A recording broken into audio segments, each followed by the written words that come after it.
I'm Toby Lightman, and I'm from Brooklyn, New York.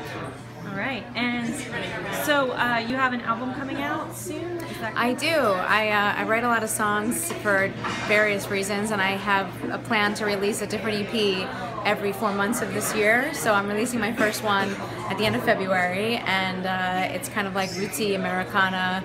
Alison Krauss meets a heavy rock band. Oh wow! Yeah, that sounds cool. And yeah. what made you want to challenge yourself to release every 4 months this year? Well, I'm very lucky to get a lot of my music placed in different TV shows and different movies, and sometimes I don't release those songs, so I have quite a bit of a catalog that a lot of people haven't heard, and so this was a way for me to kind of get them out there, and it does a lot more good with other people listening than just sitting on my computer for my own self. Well, that's exciting. Yeah. And will they each have kind of a different sound? Or? Yeah, they'll all have a different sound. This one, it depends on the co-writer, because I do a lot of co-writing for film and TV, and so this, I wrote it with Mark Copley, who's an amazing slide guitar player, very swampy blues kind of guitar playing, and so this EP has that kind of sound. And then I have one that's more singer-songwriter, and then one that's a little bit more soulful R&B.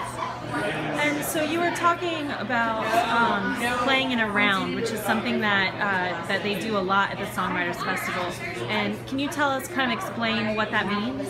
Well, I guess a round originated by 4 writers sitting in the middle of a room with the mics facing out, and so them just being in a little circle and everybody 360 degrees around them. So one person plays a song and explains, where it's from, maybe gives you the behind the music on it, and then the next person goes, next person, and they just keep going around like that. Now it's usually linear. Everybody's in a row on a stage, and so you just kind of like pass the torch in a way. And so it's very common to see a lot of rounds in Nashville and in the country music. And now it's more singer-songwriter and stuff like that. So.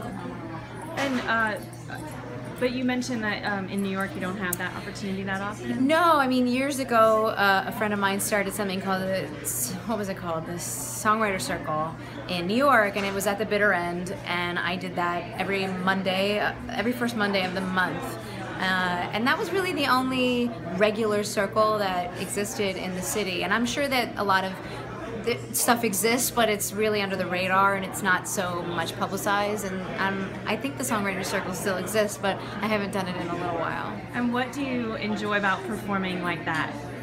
I think it's really cool to perform your songs in front of other creatives and then hear other people and where they're coming from, because when you write, it's so insular, you're like in your own head, you're in your own mind and your own emotions, and to hear other people and what they're channeling, and it's completely individualized, it's completely how they're feeling, and it's very inspiring to really dive deeper into other creatives and what they're channeling really when they're writing, and it gives you some influence on what you're going to do next, and maybe you like something and then you want to go listen to music like that a little bit, and it's really creatively inspiring.